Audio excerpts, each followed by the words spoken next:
안녕하십니까. 밥 짓는 시인 최일도 목사입니다. 매주 수요일 오전 11시에 최일도 TV 시청자들과 생방송으로 만나는 예수 살기 특강 시간입니다. 오늘 예수 살기 특강은요, 이육사 시인의 우리에게 남겨준 시 광야를 읽어드리는 것으로 시작하겠습니다. 까마득한 날에 하늘이 처음 열리고 어디 다구는 소리 들렸으랴. 모든 산맥들이 바다를 연모해 휘 달릴 때도 차마 이곳을 범하던 못하였으리라. 끊임없는 광음을 부지런한 계절이 피어선 지고 큰 강물이 비로소 길을 열었다. 지금 눈 내리고 매화 향기 홀로 아득하니 내 여기 가난한 노래의 씨를 뿌려라. 다시 천고의 뒤에 백마 타고 오는 초인이 있어 이 광야에서 목 놓아 부르게 하리라. 네, 일제 강점기 시절이죠. 조국 광복에 대한 신념과 의지가 잘 드러나 있는 작품입니다. 항일 시인인 이육사의 시 광야에서는 이 눈이 내리는 광야가 식민지 체제에 그 척박하고 참혹한 삶을 살았던 우리 선조들의 모습을 그려주고 있습니다. 시인은 세례자 요한처럼 이 광야에서 가난한 노래의 씨를 뿌리며 우리에게 다가올 광복의 희망을 백마 타고 오는 초인으로 형상화했던 것이지요. 자, 이쯤에서 사랑하는 번님들께 하나 묻고 특강을 이어가도록 하겠습니다. 광야에서 외치는 자의 소리라고 불리우는 이 세례 요한은 누구입니까? 한마디로 세례 요한을 요약하자면 그는 메시아가 오는 길을 예비한 사람입니다.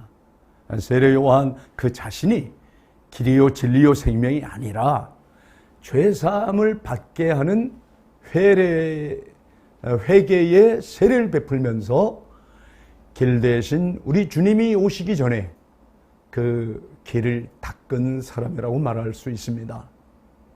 세례 요한은 예수님을 바라보면서 이렇게 증거합니다. 보라, 세상 죄를 지고 가는 하나님의 어린 양이라고 했습니다. 세례 요한에게 겸손히 세례를 받으시는 우리 예수님. 그리고 그 예수님은 바로 광야로 갑니다. 광야에서 시험하는 자, 사탄으로부터 유혹과 시험을 받았으나 예수님을 광야로 인도하신 분이 누구신지 여러분 알고 가야 합니다. 지금 예수님을 광야로 인도한 분, 성령은 몰아낸 분이라고 얘기하고 있어요. 누굽니까? 성령님입니다. 성령님. 마가복음 1장 12절 말씀입니다. 제가 읽겠습니다. 성령이 곧 예수를 광야로 몰아내신지라. 그렇습니다. 13절입니다. 광야에서 40일을 계셔서 사단에게 시험을 받으시며 들짐승과 함께 계시니 천사들이 수종 들더라 했습니다. 살다 보면 광야 같은 세상으로 나를 몰아낸 분이, 나를 인도해 주신 분이 바로 성령님이구나. 이거 깨닫고 놀라는 때가 있습니다. 뿐만 아니죠. 유혹을 말씀으로 물리치게 도와주시는 분도 성령님이셨구나. 하나님의 심부름 하는 천사들을 보내어서 또 때로 수종들게 하시는 분도 바로 우리 성삼위 하나님이신 것을 여러분도 깨닫게 되기를 바랍니다. 네. 사단에게 시험을 받으시고 또 그 시험을 이기심으로 이제 그때부터 공생애를 시작하시는데요. 여러분, 예수님뿐만 아닙니다. 바울 사도 역시 광야에서 그는 이제 새로운 삶을 시작하게 됩니다. 핍박하던 사울이 변하여 바울이 되면서 그가 이제 새로운 삶을 살죠. 갈라디아서 1장을 보면 하나님의 교회를 심히 박해하다가 부활하신 예수님을 만나 회심하는 모습이 나오잖아요. 바울은 이후 혈육과는 한마디 의논 없이 광야로 갑니다. 네, 많은 주의 종들이 그런 과정을 거쳤습니다. 혈육과 의논 없이 광야로 가서 바로 이제 그는 아라비아 광야로 갔죠. 무려 3년을 푹 썩어 지냅니다. 3년이 지나서야 예수님의 제자들, 사도들을 만나러 예루살렘에 가죠. 네, 바울 사도의 이 광야 칩거 3년은 아직도 신비에 쌓여 있습니다. 우리가 다 알 길이 없습니다. 뿐만 아니죠. 초대 교회의 첫 번째 선교사가 누굽니까? 빌립입니다. 빌립의 경우도 마찬가지예요. 제가 사도행전 8장에 보면 그 모습이 잘 그려져 있습니다. 26절, 주의 사자가 빌립더로 일러 가로되 일어나서 남으로 향하여 예루살렘에서 가사로 내려가는 길까지 가라 하니 그 길은 광야라. 그 길은 광야라. 이렇게 신약 성서에서 광야는 새 역사를 열어가는 길입니다. 하나님의 아들 예수 그리스도의 복음이 시작되는 길이 바로 광야라 이 말입니다. 하나님은 왜 예수님과 예수의 제자들을 광야로 불러내실까요? 그리고 왜 메시아는 이 광야를 통해 우리에게 오시는 걸까요? 400년간 이집트에서 종살이하던 이스라엘 백성들 출애굽하면서 가나안 땅을 향해 가는데 여러분, 가나안은 단 4일입니다. 나흘이면 갈 수 있는 거리예요. 나흘이면 충분히 걸어서 시내 광야를 거쳐 이제 가나안까지 가는데 무려 40년이란 세월이 흘렀습니다. 40년. 왜 그렇게 긴 세월 40년간 돌고 돌게 하셨을까요? 그 광야 생활이 꼭 필요했던 것일까요? 이렇게 물어볼 수 있지 않겠습니까? 여러분, 우리 조국도 일제로부터 36년간의 식민지 생활을 경험해야 했습니다. 아직도 식민지의 잔재가 남아있는 걸 우리는 말하지 않아도 다 인정하는 바입니다. 자, 그런데 이스라엘은 몇 년입니까? 무려 400년을 넘게 노예로 살았습니다. 400년을 파라오의 노예로 살았어요. 이렇게 긴 세월을 남의 나라 종살이하면 어떻게 될까요? 소위 노예 근성이라는 게 몸에 배게 됩니다. 이스라엘이 이 노예 근성을 그대로 가지고는 약속의 땅에 들어갈 수가 없었던 거죠. 그들은 결코 새로운 나라를 만들 수가 없습니다. 나흘 만에 곧바로 가서야 되겠습니까? 그래서 그들에게 훈련의 기간이 필요했던 겁니다. 그게 40년입니다. 4년도 아니고 40년. 이 지금 약속의 땅에 들어가기 전에 더 이상 파라오의 노예가 아니라 이제 새로운 하나님의 백성의 모습으로 살아갈 연습이, 담금질이 필요했던 것인데 40년 광야 생활이 필요했습니다. 그 광야 40년간 훈련의 기록이 바로 이제 구약 성서 민수기예요. 민수기. 구약 성서 네 번째 책이 민수기죠. 창세기, 출애굽기, 레위기, 그 다음에 민수기. 예, 여러분 잘 아시죠? 모세오경 얘기 들어보셨으니까. 그런데 이 민수기의 본래 이름이 뭐예요? 혹시 모르시는 분이 있습니까? 광야에서입니다. 광야에서. 차라리 본래 이름 그대로 창세기, 출애굽기, 레위기 다음에 광야에서 이랬더라면 우리 성도들이 왜 광야에서가 나올까? 예? 그리고 이제 광야에서 다음에 신명기로 넘어갔더라면 차라리 더 좋았겠다 싶은 마음이 있습니다. 네. 사랑하는 형제자매 여러분, 광야에서라고 하는 그 성경책 이름보다도 더 놀라운 사실이 있어요. 히브리어로 광야는 미드바르라고 하거든요. 미드바르. 이 단어의 뜻은요, 이건 이제 따바르라고 하는 동사에서 나온 어휘인데, 이 따바르라고 하는 뜻은 말씀을 듣고 말씀에 순종하다입니다. 듣고 순종한다. 이게 따바르라고 하는 뜻이에요. 그러니까 광야는 어떤 의미가 있어요? 하나님의 말씀을 듣고 하나님께 순종하는 곳이 광야라고 하는 사실이에요. 왜 광야가 이렇게 하나님의 음성을 듣고 하나님께 순종하는 거룩한 곳이 되었습니까? 하나님께서 광야에서 말씀하셨기 때문이에요. 다른 거 없어요. 광야는 하나님이 세미한 음성으로 말씀하는 곳이란 말입니다. 광야는 그야말로 텅 비었기 때문에 하나님의 음성으로 가득 찰 수 있는 곳입니다. 가득 찬 공간이 곧 광야입니다. 무엇으로? 하나님의 말씀으로 말입니다. 이것이 이스라엘 백성들의 원초적인 기억입니다. 이스라엘의 언어에 깊이 각인된 지울 수 없는 신앙의 깊은 자국, 그것이 바로 광야입니다. 광야에서입니다.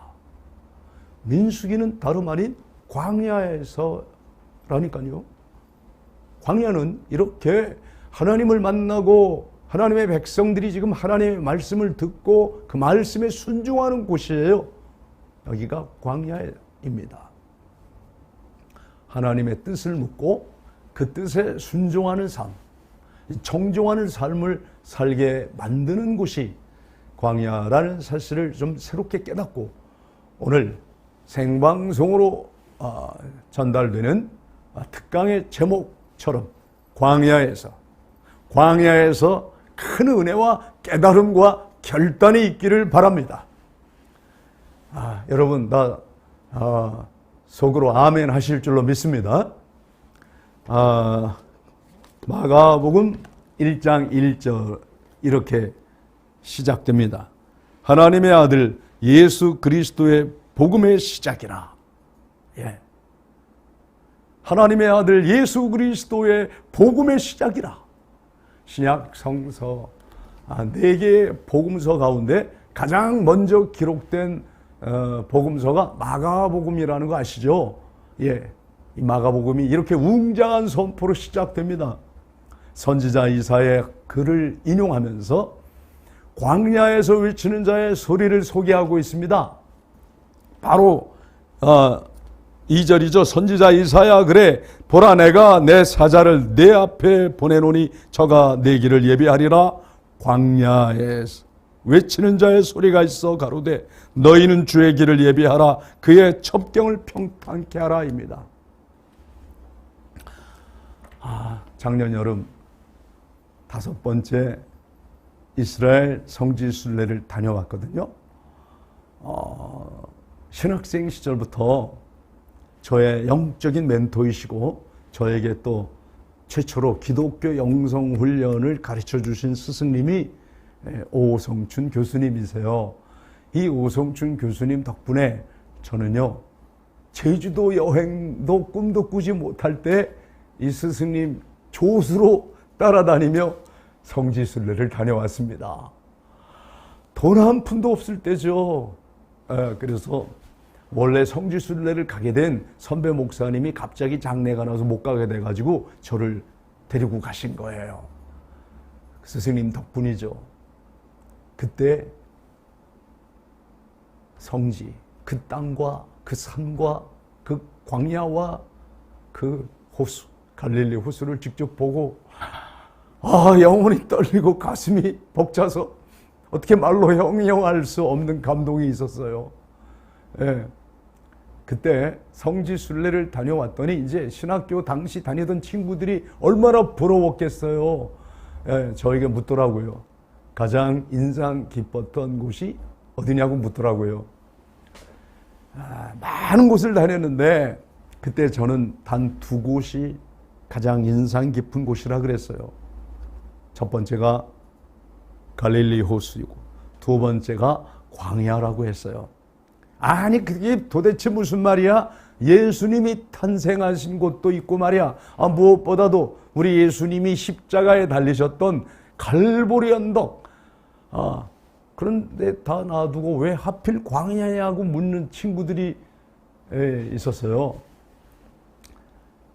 예, 그때는 신학생 시절엔 제가 갈릴리 호수와 광야를 2개를 얘기했지만 바로 지난해 여름에 5번째 다녀온 2020년에 만약 여러분들이 저에게 묻는다면 가장 인상 깊었던 성지가 어디냐고 물으신다면 저는 주저없이 딱 한 군데 광야라고 대답할 겁니다. 왜 광야냐고요? 왜 가장 인상 깊게 마음에 깊은 감동으로 남은 곳이 어디냐고요? 사막이라고요. 광야입니다. 메시아는 이 광야와 사막을 통해서 오늘도 우리에게 분명한 메시지를 주시기 때문입니다. 네. 지금 광야가 고난과 어려움을 상징하는 곳이라고 했는데 오히려 순종과 깨달음을 위한 곳이었군요. 이렇게 댓글을 주신 분 고맙습니다. 또 광야란 하나님의 말씀을 듣고 순종하시라는 뜻이었군요. 이제 깨달으신 분이 있네요. 또 그래서 힘들 때 광야의 시간이라고 표현을 하는군요. 예, 맞습니다. 이렇게 댓글을 주신 분들 감사합니다. 실시간으로 생방송으로 이렇게 소통을 하니까 비록 비대면의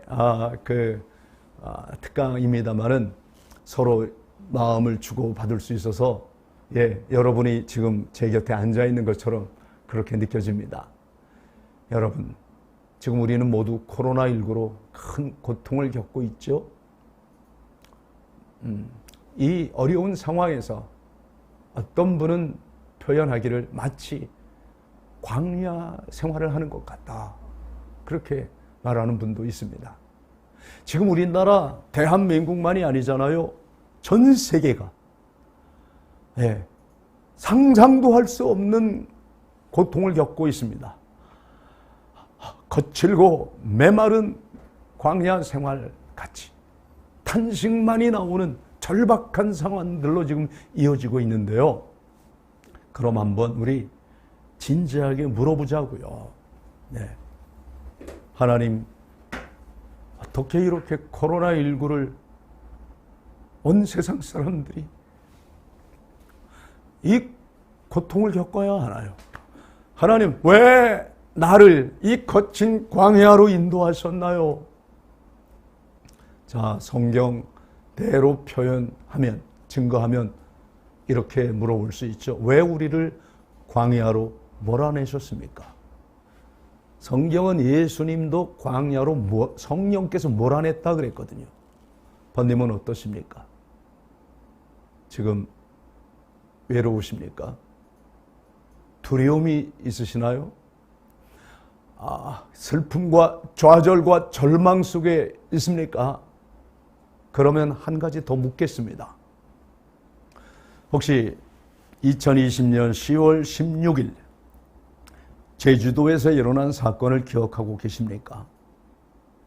그때 도지사까지 나서서 수습하느라고 아주 비상이 걸렸는데요. 저는 아직도 그때 그 일이 정말 사실일까 싶은 마음이 있을 정도로 믿어지지 않는 일이 벌어졌어요. 미혼모가 내 아이를 팝니다. 입양을 원하시면 20만 원으로 양도하겠습니다. 이 글을 써서 올린 거예요. 저는요, 그때 하늘이 무너지고 땅이 꺼지는 듯한 충격을 받았습니다. 아니, 태어난 지 불과 나흘밖에 안 되는 아기를, 그 생명을 아기 엄마가 아무리 어리고 미숙해도 그렇지, 이 미혼모가 20만 원에 팔겠다고 했어요. 저는 그때 큰 슬픔에 목이 메이고 가슴이 터져버릴 것만 같았습니다. 너무도 고통이 찾아와서요. 그 후로 며칠간 잠도 이루질 못했어요. 그리고 정말 기도했습니다. 그리고 오늘 이 메시지를 준비한 겁니다. 우리가 숨쉬는 이 땅이 과연 인간 세상이 맞는가? 아니면 이미 갈 때까지 가버린 인간 시장이란 말인가? 어떻게 우리나라는 미혼모를 돌보는 데 있어서 이렇게 이전보다 도대체 변한 게 없나? 미혼모를 위한 정책과 제도 또한 현실적이지 않아서 너무도 제가 마음이 상하여 울며 기도했습니다. 그 후로 한 주간 내내 미혼모를 제자리로 복귀시키는 과정을 제가 천천히 들여다보았습니다. 너무도 미흡했습니다. 사전 예방 교육도 또 사후 대책도 제대로 하는 것이 없어 보여서 오늘 저는 감히 당국자들과 관계부처 장관님 그리고 실무자들 제발 귀 있으면 들어보라고 쓴소리 토해야겠습니다. 정말 모처럼 쓴소리 한번 합니다. 정부에서 입법 예고한 낙태법 개정안 천천히 살펴보니까요, 심각한 문제가 너무 여러 개 많이 발견되는 거예요. 대한민국 미래를 암담하게 만드는 개정이 아닌 개악이라 말입니다. 악법 중에 악법이라는 생각 지울 수가 없었습니다. 임신 14주까지는 자유롭게 낙태를 허용하고 있는 데다가 또 15주부터 24주까지는 여러 가지 사유를 들어서 제한적으로 허용을 하고 있더라고요.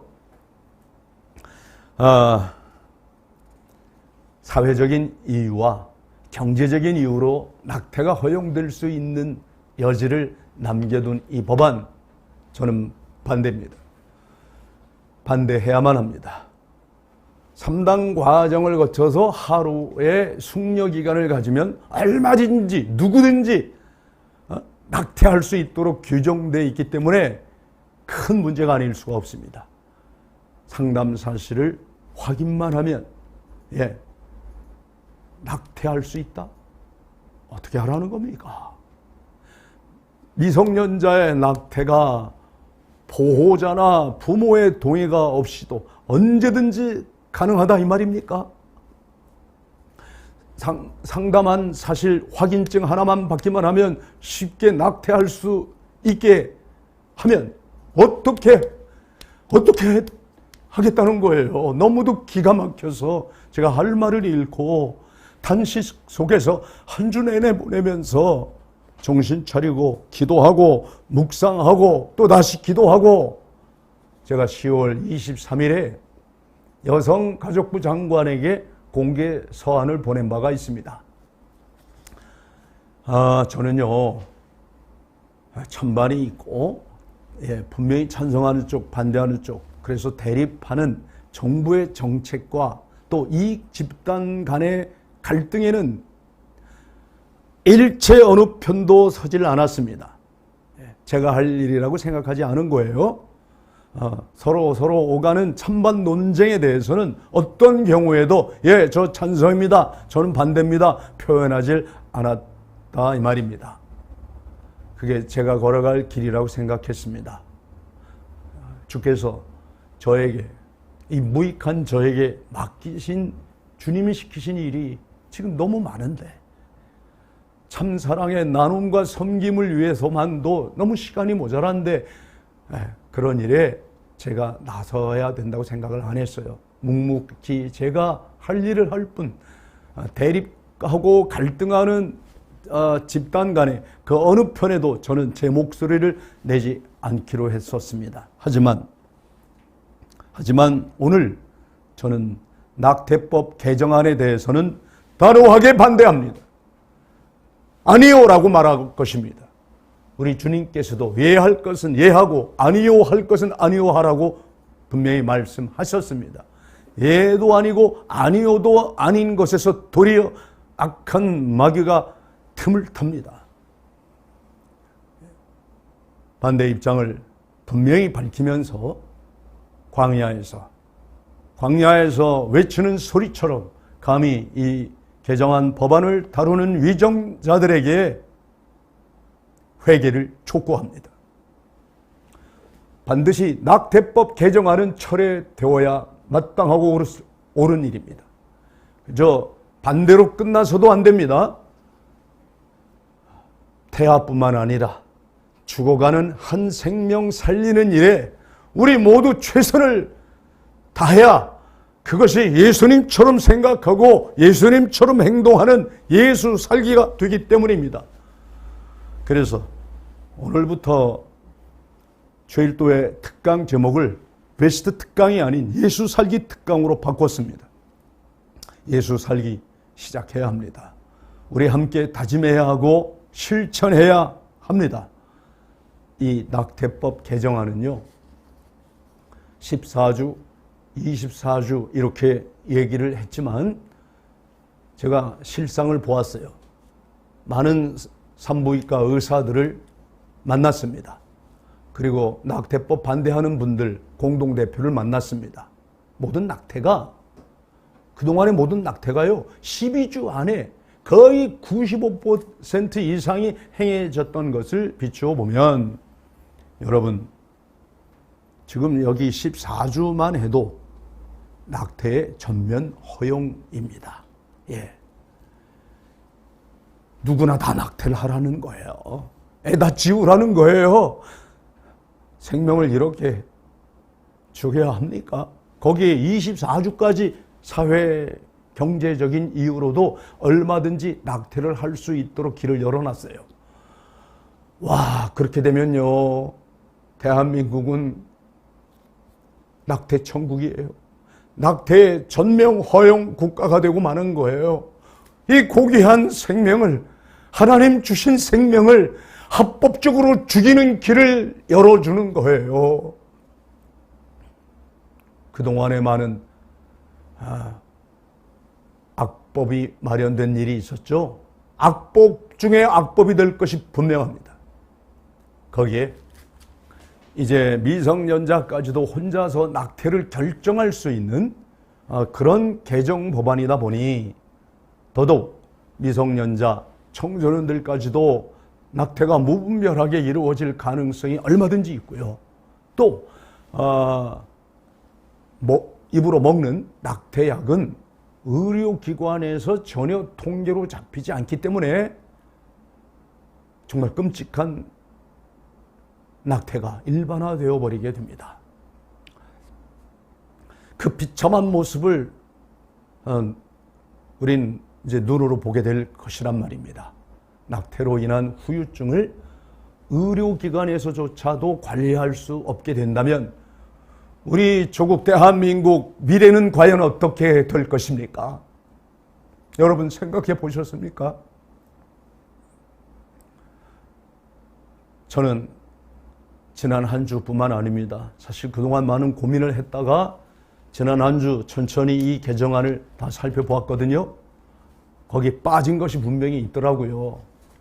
이 정부가 지금 책임을 안 지고 있어요. 정부는 무한 책임을 져야 합니다. 지자체에 대해서도 의무를 정해야죠. 정부의 책임과 지자체의 의무사항이 빠져 있는 것을 지적하지 않을 수가 없다 이 말입니다. 특히 피임을 잘못하고 준비하지 못해서 일어나는 이 낙태에 대해서는요. 왜 여성에게만 피해를 줍니까? 남성에게도 남자들에게도 그 책임을 물어야 한다고 생각합니다. 왜 여성들만 그 아픔, 그 상처, 그 고통을 고스란히 치르게 하냐 이 말입니다. 임신을 시킨 남성에게도 반드시 책임을 묻고 처벌할 일은 사법 처리도 해야 된다고 봅니다. 현재 독일에서는 유전자 검사를 해서라도 임신을 하게 한 그 원인을 제공한 남성을 추적해서 출산과 양육의 책임을 반드시 묻고 있더라고요. 왜 우리 대한민국은 그렇게 못합니까? 우리나라도 본받아야 할 것, 저는 본받고 당장 실천했으면 좋겠습니다. 여러분도 제 생각에 동의하시죠? 네, 여기저기서 동의하신다고 해주시는 분이 있네요. 너무도 맞는 말씀이라고 지금 얘기해 주시고 또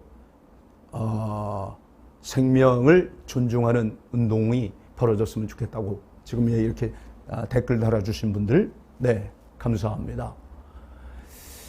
이렇게 댓글로 여러분과 함께 실시간 서로의 생각과 느낌을 주고받으면서 특강을 진행하니까 비록 지금 여러분이 이 자리에 없어도 이렇게 마음 나누기가 된다고 생각해서 저도 힘이 납니다. 여러분, 태아의 심장 6주부터 뛴다는 사실 아시나요?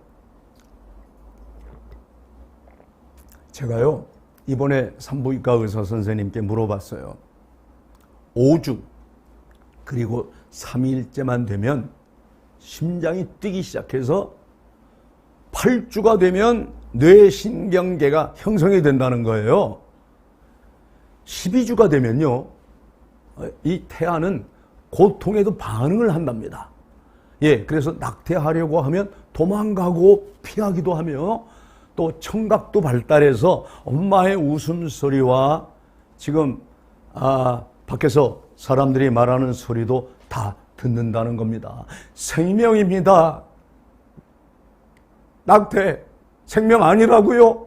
생명입니다. 그 다음 생각을 하고요. 꿈도 꾸고요. 이제 곧 엄마를 만나볼 희망 부풀어 있다고 합니다. 저는 이 사실을 믿습니다. 12주에 이미 두개골이 형성되기 시작하고 14주면 두개골이 딱딱하게 되어서 뼈가 생기고요. 이거 제 얘기 아닙니다. 의사 선생님들이 다 한결같이 하는 얘기예요. 사실이라고요. 낙태 과정에서 그런데 어떻게 돼요? 그러면 무참하게 뼈가 부스러지는 거예요.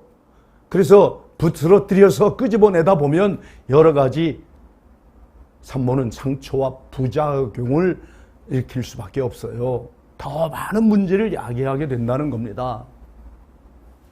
시청자들에게 묻겠습니다. 번님 여러분 묻겠습니다. 과연 이 생명은 누구의 것입니까?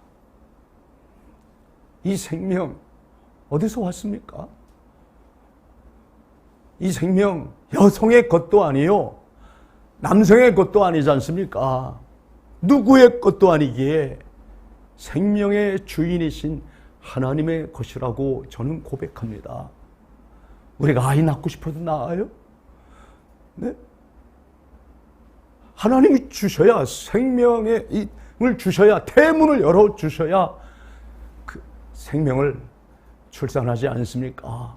그런데요, 이런 지금 개정 안에는요, 신성하고도 신비한 생명의 존귀함이 전혀 한 문장도 보이지 않아요. 예, 모든 것을 인간이 다 결정하고 인간이 모든 것의 주인인 것처럼 모든 것이 인간이에요. 인간이 생명의 시작과 끝입니까? 인간의 생명은 인간이 마음대로 해도 된다는 위험천만한 발상이 낙태법 개정안에 있기에 저는 반대하지 않을 수가 없었습니다. 인간의 생명이 신으로부터 부여받은 놀라운 선물이라는 개념은 개정안 그 어디에도 눈꼽만큼도 안 보이는 것이 정말 큰 문제였습니다. 저는 이걸 지적하지 않을 수가 없습니다. 단지 화학적이고 물리적인 정자와 난자의 결합으로 그냥 인간이 만들어낸 그런 물질이나 생산품 정도로 안다면 타락입니다. 이건 극도의 이기주의의 발상입니다. 물질주의 개념이 너무도 많이 개입한 악법이라고 분명히 말할 수밖에 없습니다. 전 특히 여성가족부 이정옥 장관님과 낙태법 개정안과 정책을 다루시는 관계자들에게 정중히 묻겠습니다.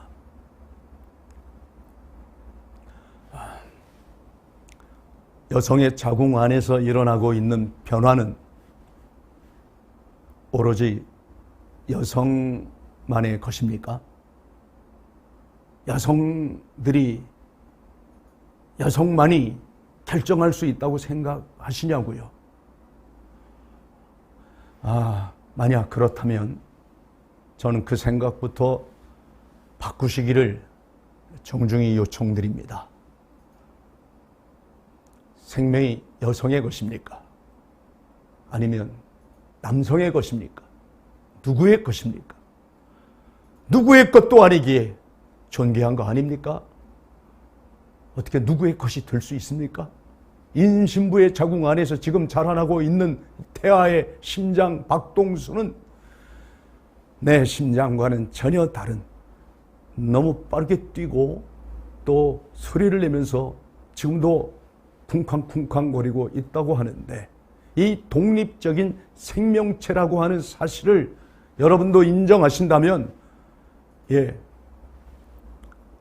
낙태법 개정하셔야 됩니다. 바꾸셔야 합니다. 지금 이대로는 안 됩니다.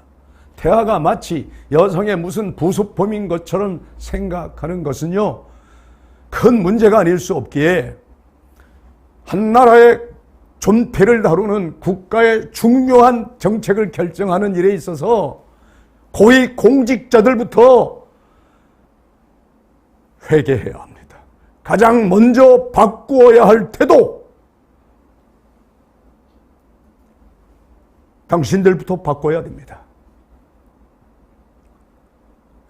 댓글을 달아주시는 분들 중에서 오늘 제가 한 이 제안에 의견에 동의하시면 여러분들도 저처럼 여성가족부 장관 앞으로 편지를 보내주시면 고맙겠습니다.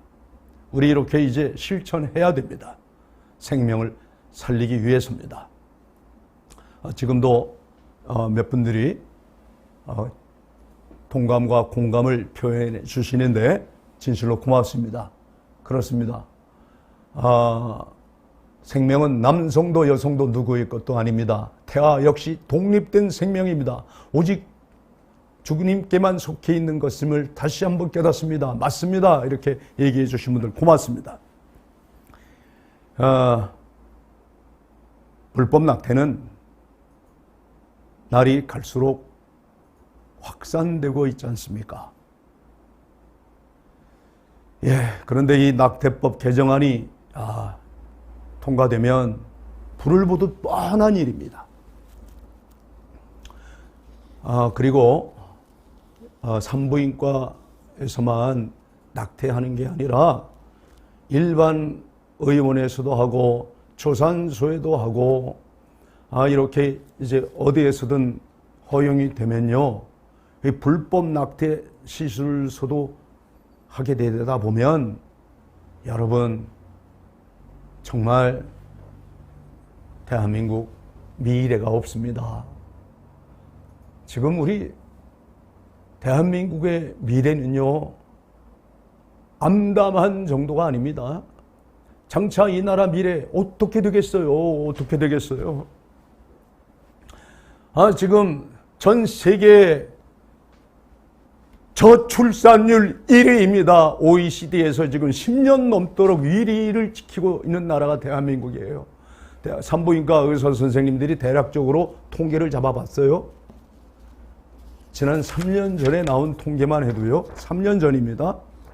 하루에 낙태가 3,000건 정도가 되더라고 했습니다.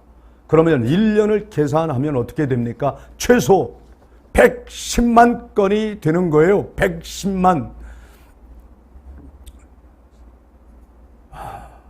상상해 보세요. 110만의 생명이 낙태로 죽어간다. 이건요, 1년 출산에 비해서 지금 2배, 아니 3배까지 많은 생명들이 낙태로 죽어가고 있다는 것입니다. 여러분, 우리 대한민국에서 벌어지고 있는 이 끔찍한 현실, 이 사실을 알고도 침묵하면, 이걸 알고도 방치하면 여러분도 나도 생명 경시에 동참하는 범죄하는 사람인 거예요. 뭐 생명을 살인하고 있는데 막아야죠. 이대로 할 수는 없죠. 만약 대한민국 여성가족부가 이 일에 앞장섰다면 비난을 피할 수 없게 됩니다. 그러니 장관님, 제발 이 법안 이대로 발효되고 통과되지 않도록 애써주십시오. 부탁드립니다. 우리 모두도 그렇습니다. 암묵적으로 동의하다가 죄인 중에 죄인이 되어서 큰 범죄를 저지르지 맙시다. 제가 며칠 전이에요. 평소에 존경하는 의사 선생님 박상은 원장님에게 개정안에 대해서 구체적으로 물어보았습니다. 우리 박상은 원장님은 낙태반대 연합회 공동대표 중에 한 분이셔요. 그래서 아주 이 모든 과정을 너무 상세히 잘 알고 계시더라고요. 그분은 우리 모두가 태아였다는 사실부터 제게 일깨워 주셨어요. 자신도 태아였고 저도 태아였고 지금 이 방송 시청하는 여러분도 태아 시절을 거쳤잖아요. 그분은 인턴 시절에 자신의 경험을 다음과 같이 말씀해 주셨어요. 제가 읽어드릴게요. 인턴을 장기료 박사님이 계시는 부산 보금병원에서 하고 싶어서 부산에 내려가 인턴을 하면서 응급실을 담당했는데요. 23살 여성이었습니다.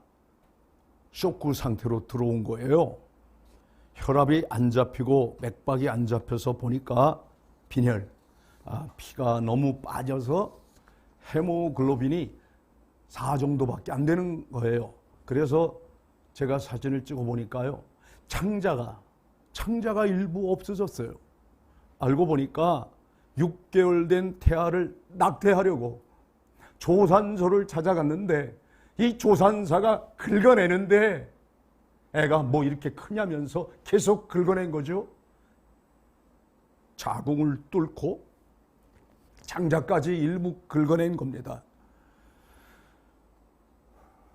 그래서 저희가 창자를 드러내고 자궁도 드러내고 결국 인공 항문을 만들어서 그 여성은 평생 아기도 가지지 못하고 인공 항문을 달고 살아야 하는 너무도 안타까운 상황이 된 거죠. 그래서 저는 장기료 박사님께 찾아갔습니다. 이런 환자를 제가 봤는데요, 너무 충격을 받았어요. 말씀을 드리니까 그때 장기료 박사님이 박상훈 원장님에게 하시는 말씀이, 이 사람아, 병원에서 태어난 아기가 많겠나, 아니면 낙태로 죽임을 당한 아이가 많겠나 물으셨다는 거예요. 그 박상훈 이 선생님이 인턴 시절에 당연히 태어난 아기가 많겠죠 했더니 아니라고 말씀하시는 거예요. 아니야. 태어난 아이보다 죽임을 당하는 아이가 2배 이상 많아. 이 사실을 말씀해 주시면서 닥터박이 굳이 의사가 되지 않더라도 이 낙태 하나만 막을 수 있더라도 오히려 의사로서 살릴 수 있는 생명보다 훨씬 더 많은 생명을 살릴 수 있을 거야 라고 말씀해 주시더래요. 사랑하는 형제 자매 여러분, 저는 의사가 아닙니다. 목사입니다. 여러분들도 의사인 분 지금 많이 없죠? 여러분들 중에서 의사 선생님은 아니어도요, 이 낙태법 개정안만 막을 수 있다면 의사가 되어서 살릴 수 있는 생명보다 훨씬 더 많은 생명을 살릴 수 있습니다. 한 생명이라도 우리 생명 살리는 일에 함께 뜻과 마음을 모읍시다. 함께 한 방향 정렬로 나아갑시다. 박상훈 원장님 이야기처럼 여러분이 현재 낙태를 그동안 찬성해왔든 반대하셨든지 우리 이거 기억합시다. 우리 모두 한때 태아였습니다. 저도 어머니 자궁 속에 있다가 나왔다고요. 우리 이 사실부터 젊은 사람들이 좀 알았으면 합니다. 만약 낙태를 자유롭게 하는 부모를 만났더라면 이 땅에서 태어나지 못했을 것입니다. 현재 생명으로 태어나서 생명을 누리며 살아가고 있는 젊은이들에게 묻고 싶습니다. 도대체 생명이 누구의 것이란 말입니까? 내 뱃속에 있다고 함부로 내 자궁 안에 있는 생명 지워도 되는 것입니까? 아니잖아요. 하나님은요, 누구의 것도 아닙니다. 하나님이 도대체 누구의 것이 될 수 있겠습니까? 그래서 하나님이에요. 하나님 자녀들도 누구의 것이 될 수 없어서 하나님 자녀예요. 그래서 존귀한 거예요. 생명은 누구의 것도 아니라 하늘만큼, 아니 온 천하보다 귀한 것이 바로 생명입니다. 지금 이 공기를 함께 마시면서 더불어 생명 있음을 노래하는 이 신비한 생명은 여러분 도대체 누구의 것입니까? 어떻게 내 거라고 여기고 내 맘대로 지우고 죽일 수가 있습니까? 인간의 생명 자체가 얼마나 고귀하고 찬란한데 천하보다 귀한 이 생명을 어찌 인간의 생각으로 맘대로 죽일 수 있단 말입니까? 현재 너나 할 것 없이 우리 모두가 한 생명으로 생명을 가질 수 있고 누릴 수 있는 것은 우리도 태아였지만 우리 부모들이 임신을 지속해서 때로 지우고도 싶었겠죠. 때로 내가 왜 지금 애를 가질 때가 아닌데 왜 하필 애가 들어섰나 원망할 수도 있겠죠. 그래도 출산까지 담당해 주셨기 때문에 우리도 그 부분에서 빚을 지고 있는 사람들이에요.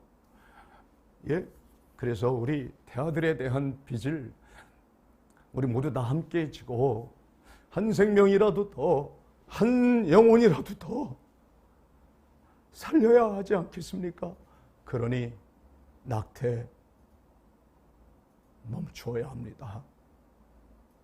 죽임을 넘어서서 생명을 살리는 이 생명의 역사에 너나 할 것 없이, 이 일에는 보수 진보 할 것 없이 남녀노소 빈부 귀천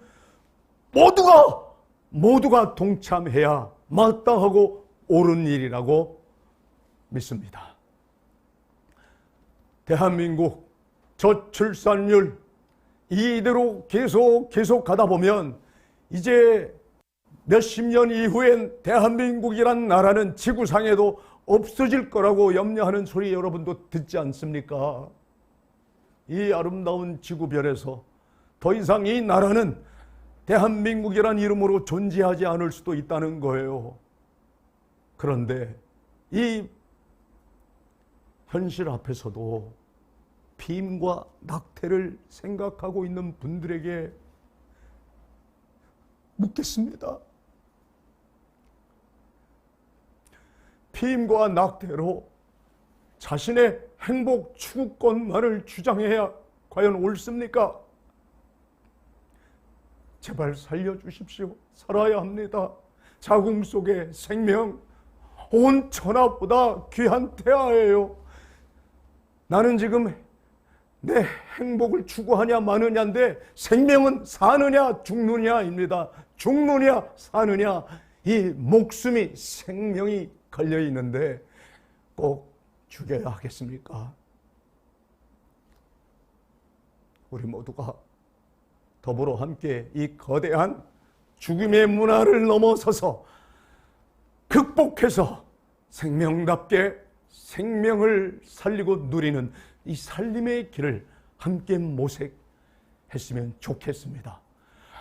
한 생명이라도, 우리가 한 생명이라도 의사가 아니지만 의사가 살려내는 생명보다 더 귀한 생명을 지켜내야 하지 않겠습니까?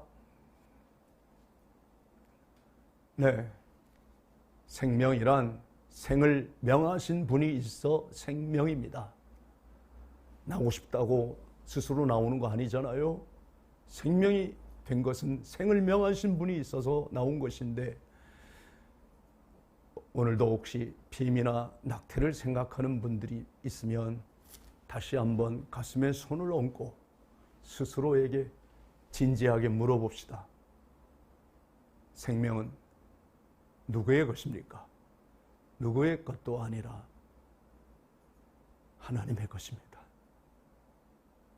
그래도 도저히 아기를 기를 수 없는 미혼모가 된다는 것이 너무도 힘든 분은 저와 다일 공동체에 맡겨주십시오. 이제 다일 공동체는 무이탁 노인과 노숙인들만을 위한 공동체가 아니라 미혼모가 낳은 아기들도 키우는 공동체가 되겠습니다. 저와 저희 다일 공동체에 맡겨주시면 키우겠습니다. 서울시장님께 말씀드려서 저 바포 헐어서 1층만 노숙인들, 무이탁 노인을 위한 식당으로 쓰고 나머지는 우리 미혼모들이 맡겨주시는 아기들 기르는데 자원봉사자들과 함께 최선을 다하겠습니다. 저는 오늘 새벽 기도를 하면서 마가복음 1장 1절에서 11절 말씀을 여러 번 반복해서 읽고 또 읽고 묵상했습니다. 그러면서 광야에서 더 이상은 무수히 많은 태아를 죽이는 낙태에 방관자로 살지 말라는 하나님의 음성이 들려오는 듯 했습니다. 그리고 눈물로 다짐하고 결단했습니다. 광야에서 외치는 자의 소리처럼 비록 더 외로워질지라도, 더 고통스러운 일이 있을지라도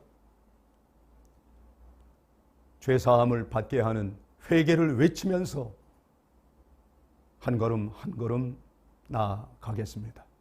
그 좁은 길을 말입니다. 외롭지만, 눈물 나지만 가야 할 그 길을 끝까지 여러분과 함께 걸어가겠습니다.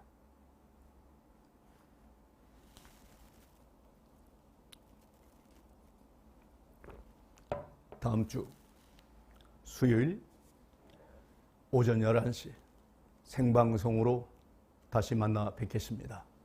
그때까지 주님의 은혜 속에 머물며 그 어디라도 시냇물이 흐르는 잔잔한 물가이든지 저 거친 광야 같은 곳일지라도 여러분 주님 말씀 깊이 묵상하면서 깨달음을 얻는, 그리고 예수 살기를 실천할 수 있는 한 주가 되기를 간절히 두 손 모아 기도하겠습니다. 감사합니다. 샬롬, 샬롬.